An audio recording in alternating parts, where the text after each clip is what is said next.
Bonjour tout le monde, et bienvenue dans cette deuxième journée de cette deuxième semaine de recherche d'emploi.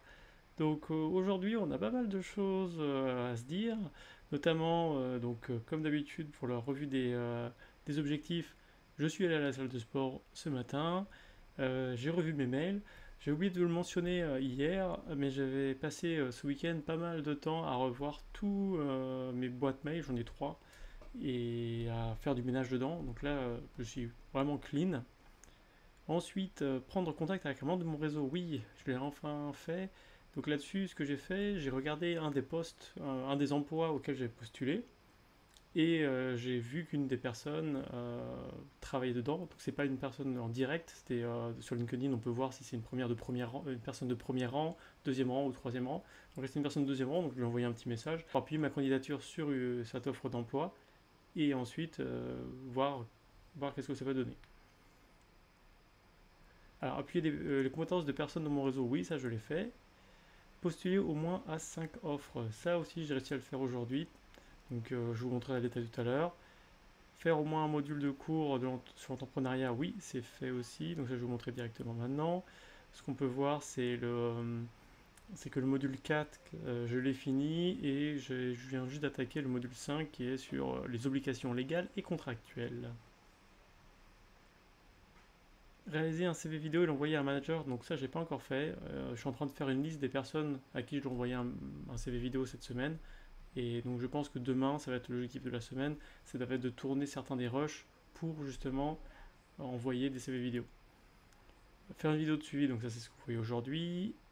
Et faire un post LinkedIn une fois par semaine, donc ça enfin oui je l'ai fait, je m'étais engagé à le faire. Donc voilà le post que j'ai fait aujourd'hui. Donc on peut voir que j'ai mis quelques émoticônes. En gros, ce que j'ai dit, c'est qu'après 6 ans chez Alstom, voilà, j'ai pris l'initiative et le courage d'aller de l'avant pour réorienter ma carrière et voilà, et prendre des postes avec plus de responsabilités.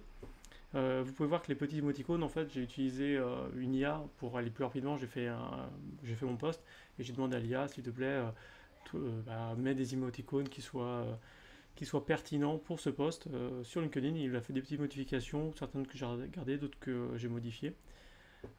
Et j'ai envoyé un lien vers cette chaîne YouTube que vous regardez actuellement pour justement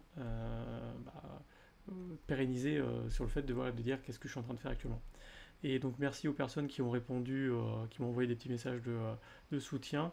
Euh, donc j'apprécie beaucoup.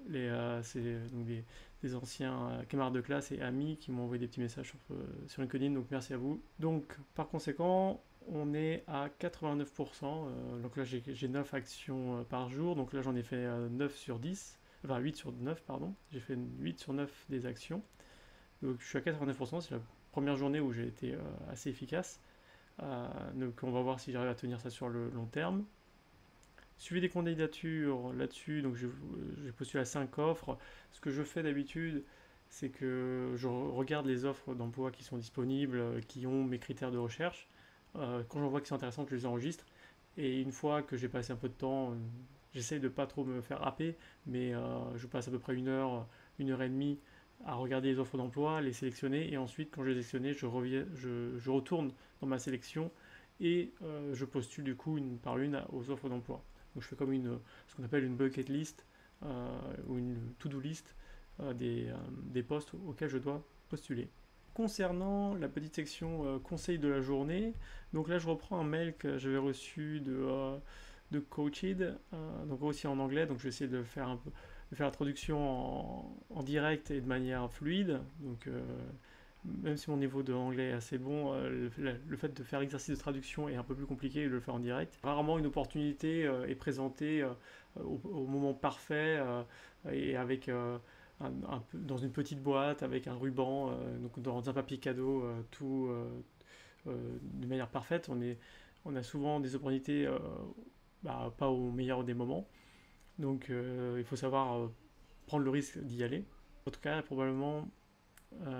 ne va probablement pas aller dans la direction que vous imaginez qu'elle prendrait. Là, ce qui est important, c'est cette image-là. Donc on peut voir donc cette personne qui essaie d'expliquer son parcours, montrer qu'elle elle avait eu une promotion au début et donc elle avait atteint un premier pic. Ensuite, elle a été renvoyée, licenciée. Ensuite, elle a eu quelques changements de carrière, une sorte de phase d'abandon. Et là, avant qu'elle recommence à monter, c'est ce qui est important, parce qu'on en parle souvent, et moi personnellement, j'ai toujours un petit peu de mal à me lancer dedans, c'est construire un réseau professionnel. Le réseau, c'est un point qui est souvent les gens négligent, mais qui est pourtant primordial. Moi, le premier, je me force à créer un peu de réseau parce que je sais que c'est la force du réseau qui permet ensuite d'avoir des bonnes opportunités. Quand on rend service à une personne, on ne sait pas ce que derrière ça peut amener. Peut-être la plupart du temps ça mène à rien, mais des fois un petit coup de main peut amener un changement complet de sa carrière et de sa vie. Donc ne sous-estimez pas les petits coups de main que vous pouvez donner à droite à gauche. Et donc là ensuite, ce qu'elle montrait effectivement, c'est le fait qu'elle a complètement explosé dans son nouveau domaine. Là, un autre point qui est mentionné et qui est important, c'est le fait que si vous voulez une super carrière, il ne faut pas s'attendre à avoir une ligne toute droite de progression. Ça va aussi passer par des phases de haut, de bas, de stagnation.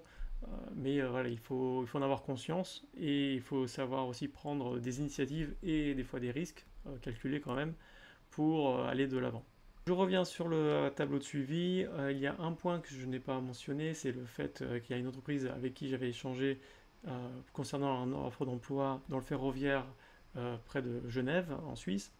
Donc là-dessus, le processus de recrutement est en cours, c'est-à-dire que l'entreprise de consulting est en train a renvoyé mon CV à l'entreprise qui recrute.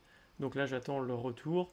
J'espère, comme je le disais hier dans la vidéo, que ce sera d'ici demain ou après-demain que j'aurai un retour de leur part pour préparer un entretien, donc le premier entretien que je pourrai avoir avec eux. Et je vous tiendrai informé de tout ça en espérant que ça donnera une suite positive. Mais pour le moment, je continue de postuler à des offres d'emploi parce que rien n'est garanti. Donc je vous retrouve demain pour le suivi quotidien et je vous souhaite à toutes et à tous une excellente journée et courage si vous êtes dans la recherche d'emploi.